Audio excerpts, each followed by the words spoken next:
Malam di lereng Gunung Kawi tidak pernah benar-benar sunyi. Kabut turun perlahan, menyusup di antara pepohonan tua, membungkus jalan setapak yang sudah ada jauh sebelum manusia modern mengenalnya. Angin berhembus pelan, namun jika kau diam cukup lama, kau akan sadar suara itu bukan hanya angin. Ada sesuatu yang ikut bernafas di sana. Gunung Kawi bukan sekadar tempat wisata spiritual di siang hari. Ia tampak seperti lokasi ziarah biasa. Orang datang membawa bunga, membakar dupa, berdoa dengan harapan. Namun saat malam turun, tempat ini berubah. Sejak awal abad ke-20, Gunung Kawi dikenal sebagai salah satu pusat ritual paling misterius di Jawa. Nama yang sering dikaitkan dengan tempat ini adalah dua tokoh legendaris, Kiai Zakaria II dan Raden Mas Iman Sujono. Konon mereka adalah pengikut setia dari Pangeran Diponegoro. Setelah perang berakhir, mereka mengasingkan diri ke lereng Gunung Kawi. Bukan untuk bersembunyi, tapi untuk bertapa. Di tempat itulah mereka membuka sesuatu, bukan sekadar jalur spiritual, tapi sebuah gerbang.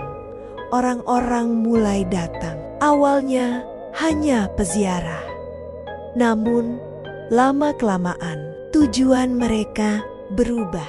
Mereka tidak lagi datang untuk berdoa.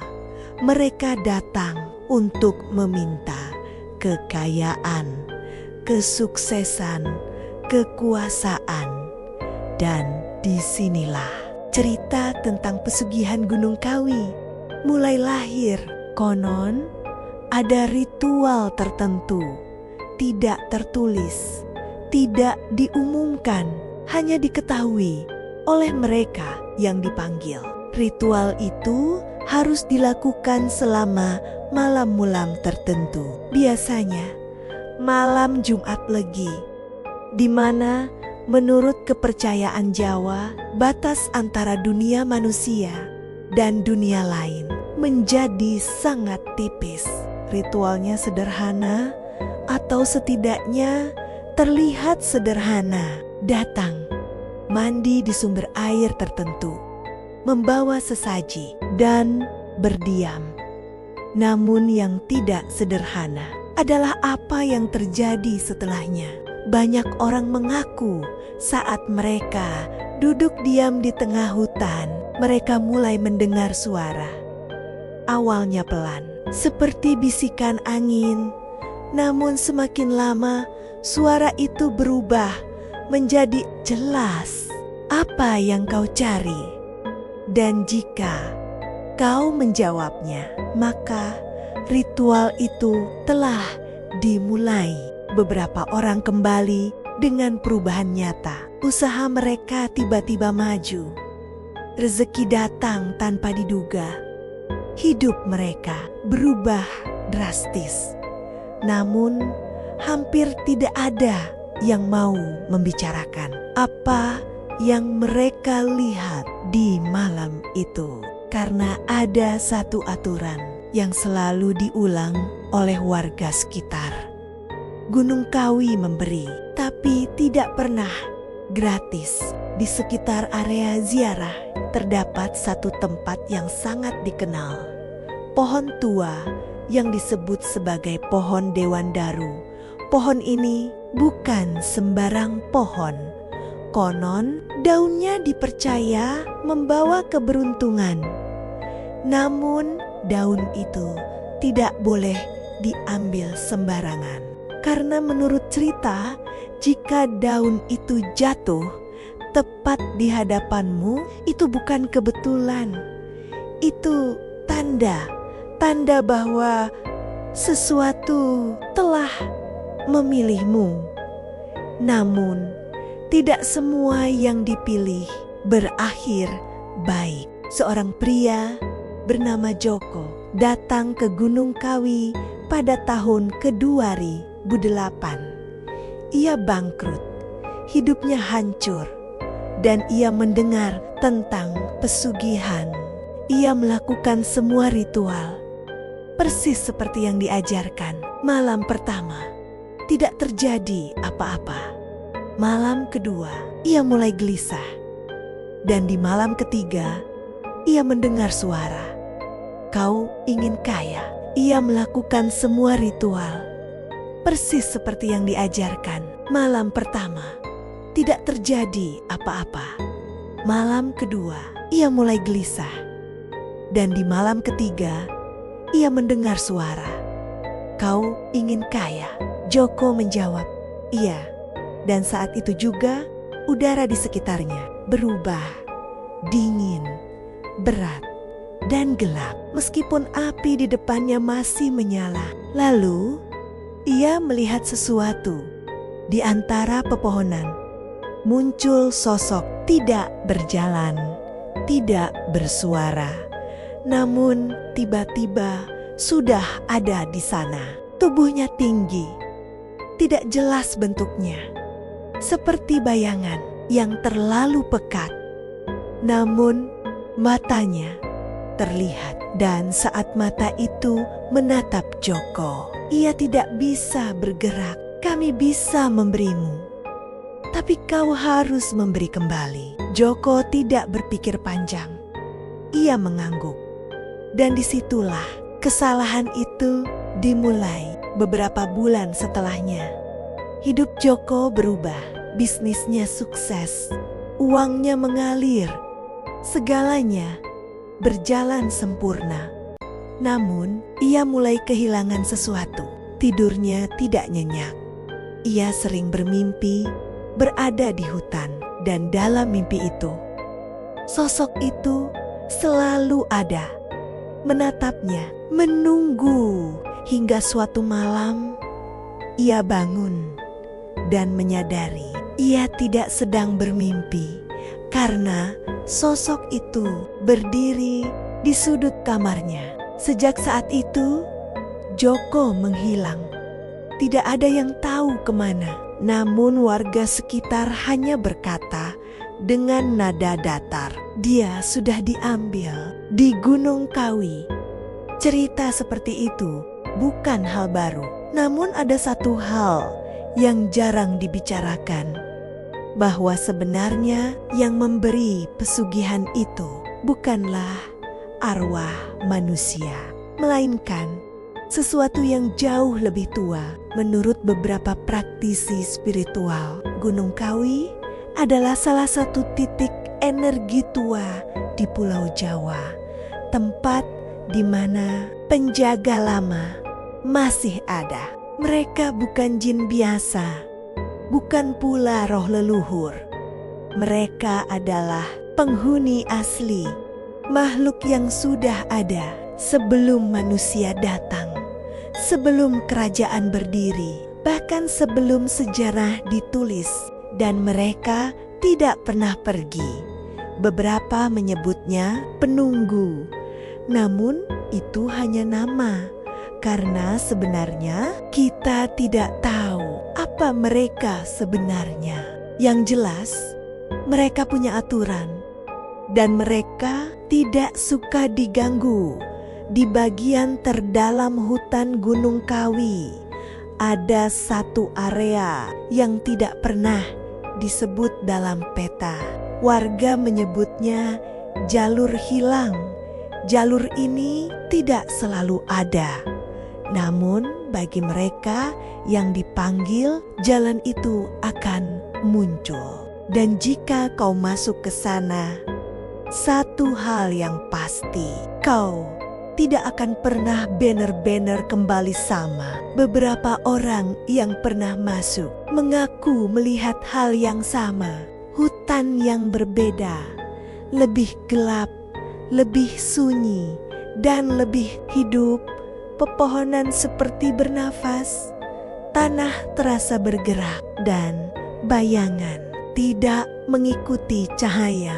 Namun yang paling menakutkan, bukan itu, melainkan apa yang berdiri di antara pepohonan itu. Sosok-sosok yang tidak bergerak, namun mengawasi.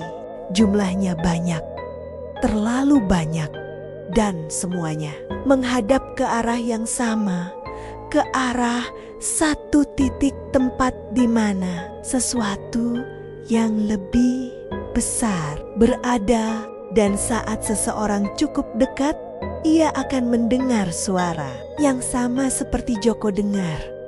Kau datang untuk meminta atau untuk tinggal? Karena di Gunung Kawi tidak semua yang datang boleh pulang. Dan yang paling mengerikan, kadang yang pulang bukan lagi manusia yang sama. Jika suatu hari kau datang ke Gunung Kawi dan melihat kabut turun lebih cepat dari biasanya, jika kau merasa seperti sedang diperhatikan, atau jika kau mendengar namamu dipanggil, jangan jawab, karena mungkin itu bukan sekadar suara, tapi panggilan dari sesuatu yang sudah lama menunggumu.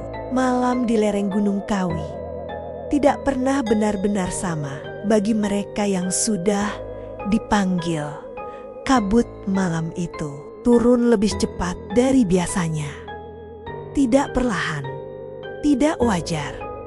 Seolah ada sesuatu yang sengaja menutup jalan. Di jalur setapak yang mulai menghilang, seorang pria berjalan sendirian. Namanya Raka. Langkahnya pelan, namun bukan karena hati-hati, melainkan karena ia tidak sepenuhnya mengendalikan dirinya sendiri.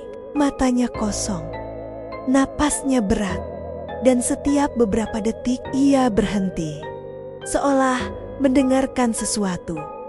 Kesini, suara itu, suara yang sama yang pernah ia dengar sebelumnya, suara yang tidak memiliki arah, namun selalu tepat di dekat telinganya.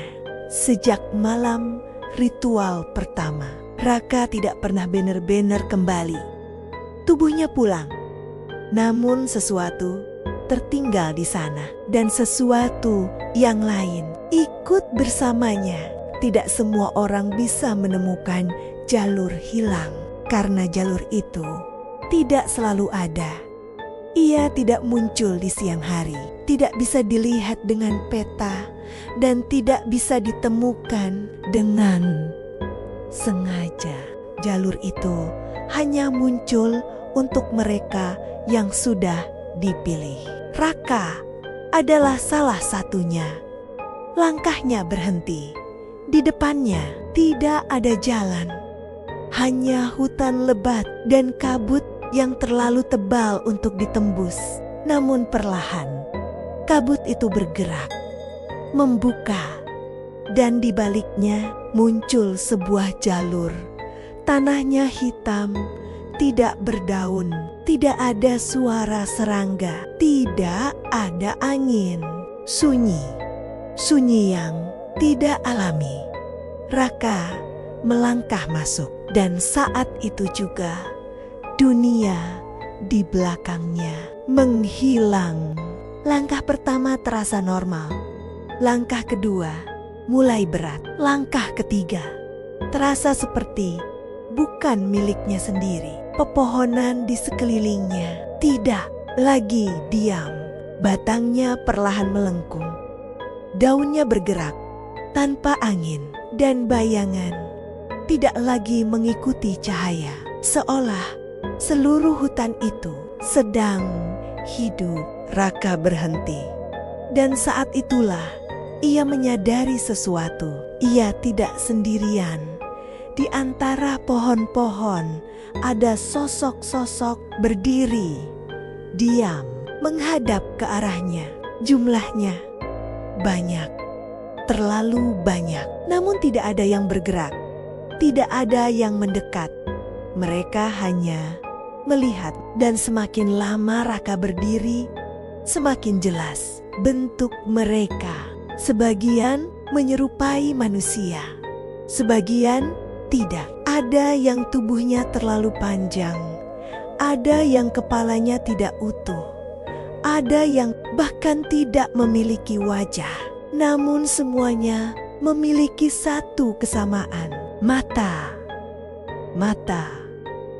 Mereka semua memiliki mata, dan semua mata itu tertutup. Raka mundur satu langkah, namun tanah di bawahnya terasa lunak, seperti daging. Ia menatap ke bawah, dan dalam sekejap ia sadar. Tanah itu bergerak seolah ada sesuatu yang hidup di bawahnya. Dan saat itulah suara itu kembali.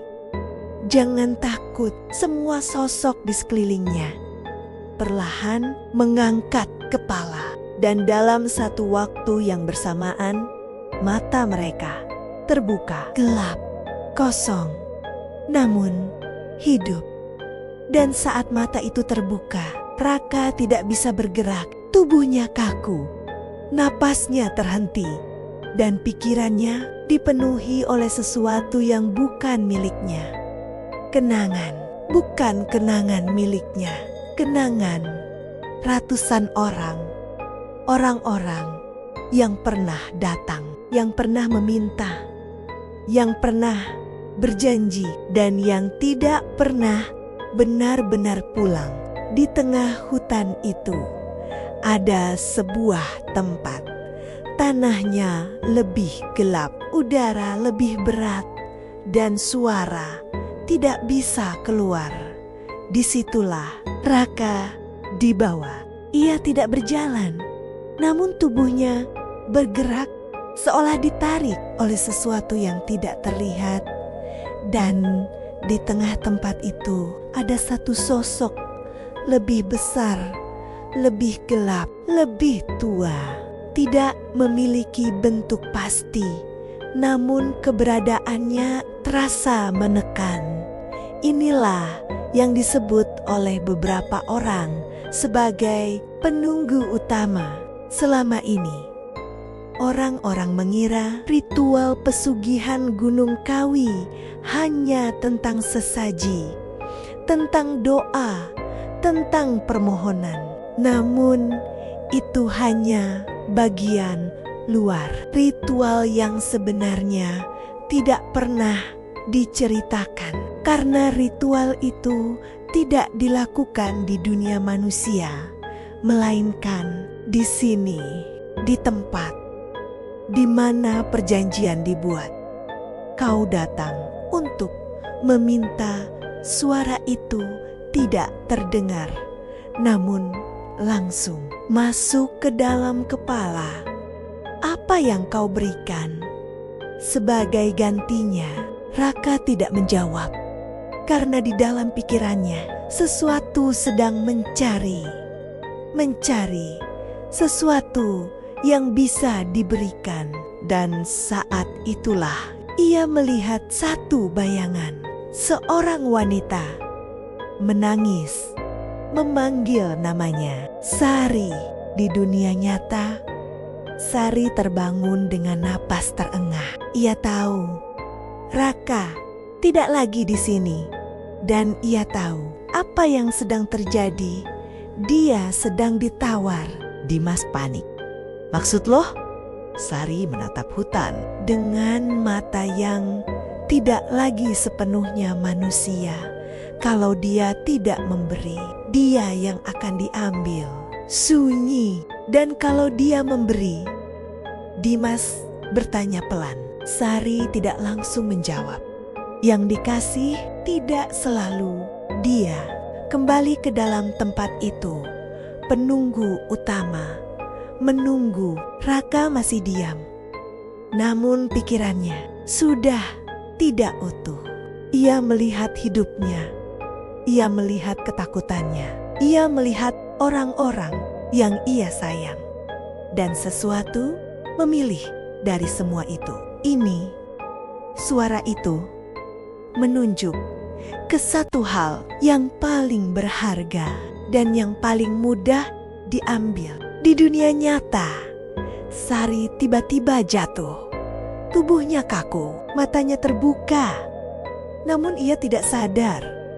Dimas panik. Rik, namun terlambat. Karena di tempat lain, Raka akhirnya mengangguk. Dan saat itu juga, semua sosok di hutan itu tersenyum. Kabut perlahan menutup. Jalur itu menghilang. Raka terbangun. Di pinggir hutan, sendirian. Namun ia tersenyum. Senyum yang bukan miliknya. Di kejauhan, suara terdengar. Pelan, perjanjian telah dibuat. Kami akan menagih di tenda. Sari masih terbaring. Napasnya ada, namun jiwanya tidak sepenuhnya di sana. Dimas duduk diam, tidak mengerti, tidak siap. Dan di belakang mereka, di antara pepohonan, ada sesuatu yang berdiri, mengawasi, dan kali ini ia tidak lagi menunggu di gunung. Ia sudah ikut turun di Gunung Kawi yang paling berbahaya. Bukan saat kau masuk, tapi saat kau pulang.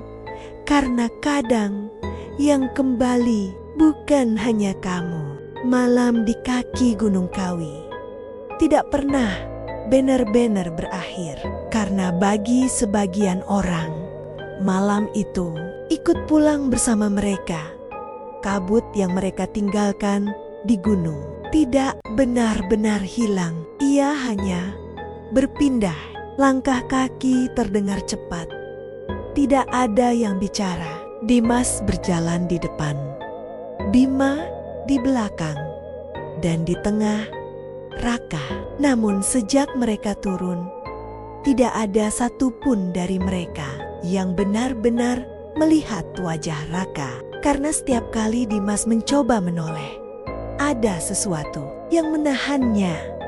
Perasaan aneh, takut, tanpa alasan. Dan setiap kali ia hampir melihat, selalu ada suara di kepalanya.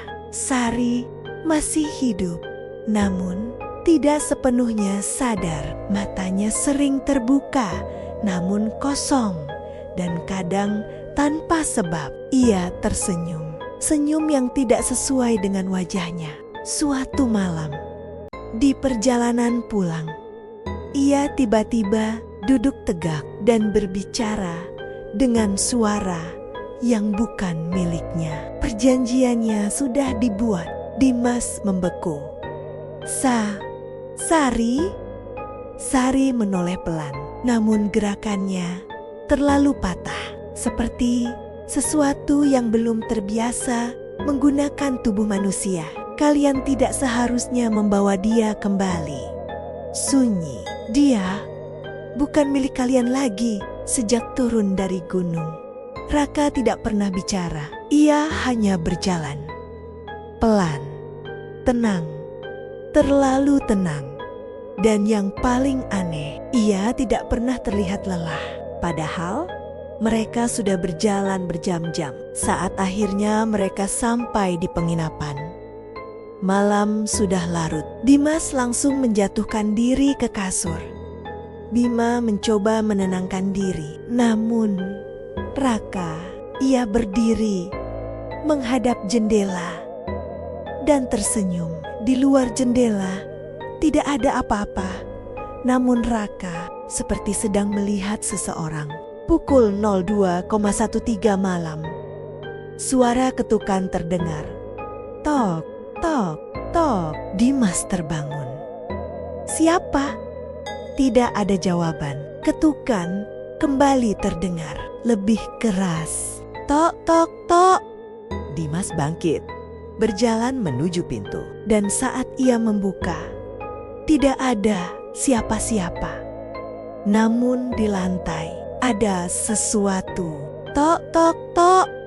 Dimas bangkit, berjalan menuju pintu. Dan saat ia membuka, tidak ada siapa-siapa. Namun di lantai ada sesuatu, tanah basah, hitam, seperti tanah dari hutan. Dimas menatap bingung. Lalu suara itu terdengar lagi. Namun kali ini bukan dari luar, melainkan dari dalam kamar. Dimas, ia membeku. Suara itu datang dari belakangnya. Perlahan ia menoleh, dan yang ia lihat membuat tubuhnya tidak bisa bergerak. Di dalam kamar berdiri sosok tinggi, hitam, dan tidak memiliki wajah. Namun memiliki satu hal yang sangat jelas, mata. Dan mata itu menatap langsung ke arahnya. Keesokan paginya, Dimas ditemukan di dalam kamar. Tubuhnya dingin, matanya terbuka lebar, dan di wajahnya terpahat satu ekspresi ketakutan yang tidak bisa dijelaskan. Bima akhirnya tidak tahan. Ia kembali ke desa mencari satu orang, Pak Wiryo. Namun rumahnya kosong. Tetangga hanya berkata, dia sudah lama pergi. Pergi kemana? Mereka hanya diam. Namun satu orang tua akhirnya bicara pelan. Dia bukan penunjuk jalan, dia penjaga. Bima terdiam. Penjaga? Apa? Orang tua itu menatap ke arah gunung. Dengan mata penuh ketakutan, Bima mulai mengerti. Pak Wiryo bukan membantu orang keluar dari gunung. Ia membantu menjaga keseimbangan. Jika ada yang meminta, harus ada yang diberikan.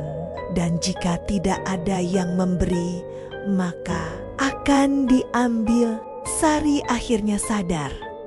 Namun saat ia membuka mata, ia langsung menangis. Bukan karena takut, tapi karena ia tahu mereka ikut. Bima menatapnya. Siapa? Sari berbisik. Semua. Sejak saat itu, Sari mulai melihat mereka di sudut ruangan, di cermin, di bayangan. Sosok-sosok dari hutan itu tidak pergi. Mereka hanya menunggu. Dan di antara semua itu ada satu yang paling sering muncul, yang paling dekat, yang paling kuat, penunggu utama. Suatu malam, Raka akhirnya bicara. Namun bukan kepada mereka. Ia berbicara ke arah kosong. Kami sudah menepati janji. Sekarang giliran kalian. Sari membeku. Itu bukan Raka. Dan saat Raka menoleh, matanya tidak lagi sama. Gelap, dalam, dan bukan manusia. Dimas sudah mati. Sari tidak utuh. Raka bukan dirinya. Dan Bima sendirian. Namun yang paling mengerikan, ini baru awal. Karena dalam perjanjian itu belum semua dibayar. Bisikan pelan sangat dekat. Di Gunung Kawi tidak ada yang benar-benar gratis. Dan jika kau berpikir kau sudah selamat, mungkin kau hanya belum ditagih. Rumah itu sunyi, terlalu sunyi. Dimas sudah dikuburkan, namun tidak ada rasa lega. Karena yang tersisa bukan hanya kehilangan, tapi perasaan bahwa sesuatu masih mengintai. Bima duduk sendirian, matanya kosong, pikirannya kacau. Semua kejadian itu tidak masuk akal.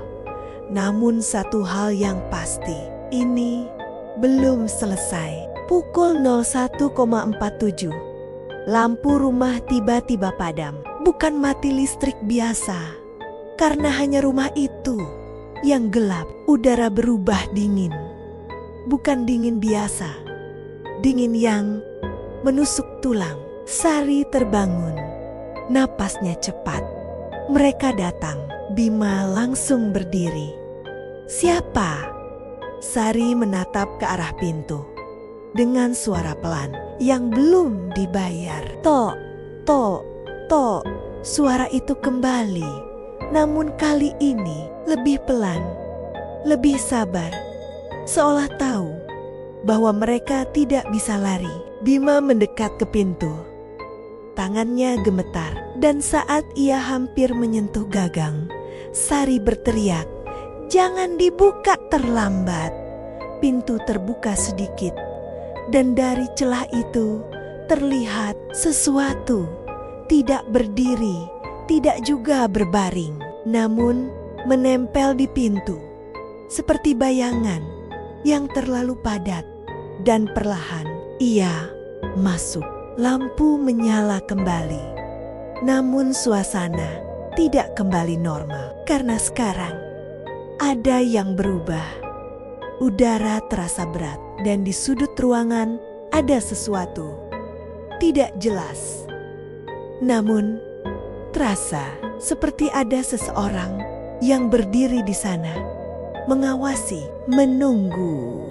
Raka duduk diam, namun tiba-tiba ia tertawa, pelan, lalu keras, dan akhirnya terlalu keras. Bima mundur. "Raka!" Raka berhenti tertawa, lalu menoleh, perlahan. Dan saat itu Bima melihat sesuatu yang tidak akan pernah ia lupakan. Wajah Raka masih sama, namun matanya bukan miliknya. Bima mulai mendengar sesuatu, bukan dari luar, dari dalam kepalanya. Satu sudah diambil, masih kurang. Ia menutup telinga, namun suara itu tidak berhenti. "Kalian bertiga harus lengkap." Sari akhirnya bicara. "Kita harus balikin." "Balikin apa?" Sari menatap kosong. Perjanjiannya, menurut kepercayaan lama, ada satu cara untuk menghentikan penagihan. Namun caranya lebih berbahaya dari perjanjiannya sendiri. Mereka harus kembali ke tempat itu, ke Gunung Kawi, dan melakukan ritual pembatalan. Namun tidak semua orang bisa keluar. Setelah masuk untuk kedua kalinya, malam berikutnya lebih buruk. Tidak ada ketukan, tidak ada suara. Namun justru itu yang membuatnya lebih mengerikan, karena kali ini mereka tidak datang dari luar. Mereka sudah di dalam. Bima terbangun dan melihat sesuatu duduk di ujung kasurnya. Membelakanginya, rambutnya panjang, tubuhnya kurus, dan kulitnya pucat seperti mayat. Perlahan makhluk itu menoleh, dan wajahnya adalah wajah Dimas, namun dengan senyum yang terlalu lebar. Sari menjerit. Ia juga melihatnya, bukan hanya Dimas, namun yang lain banyak. Semua berdiri di dalam rumah, diam, menatap, menunggu. Udara tiba-tiba berubah, lebih berat, lebih gelap, lebih menekan. Dan di tengah ruangan muncul sesuatu. Tidak berjalan, tidak muncul dari pintu. Namun tiba-tiba sudah ada sosok itu, yang dari hutan, yang dari tempat perjanjian, penunggu utama. Semua makhluk lain mundur seolah memberi jalan, dan sosok itu melihat langsung ke arah Raka. Raka berdiri tanpa diperintah. Tanpa sadar, ia berjalan menuju sosok itu dan berlutut seperti seorang hamba waktunya. Suara itu menggema, bukan di ruangan, namun di kepala mereka semua. Yang dijanjikan harus diberikan. Sari menggenggam tangan Bima. Kita harus pergi sekarang. Kemana? Balikin semuanya. Kalau enggak, Sari menatap Raka dengan air mata. Dia yang bakal ambil kita semua malam itu. Tidak ada yang tidur. Tidak ada yang berani. Karena mereka tahu penagihan sudah dimulai dan tidak akan berhenti sampai semuanya lunas. Bisikan sangat pelan, hampir tak terdengar. Di Gunung Kawi, kau boleh meminta apa saja. Namun saat waktunya tiba, kau tidak bisa memilih apa yang akan diambil.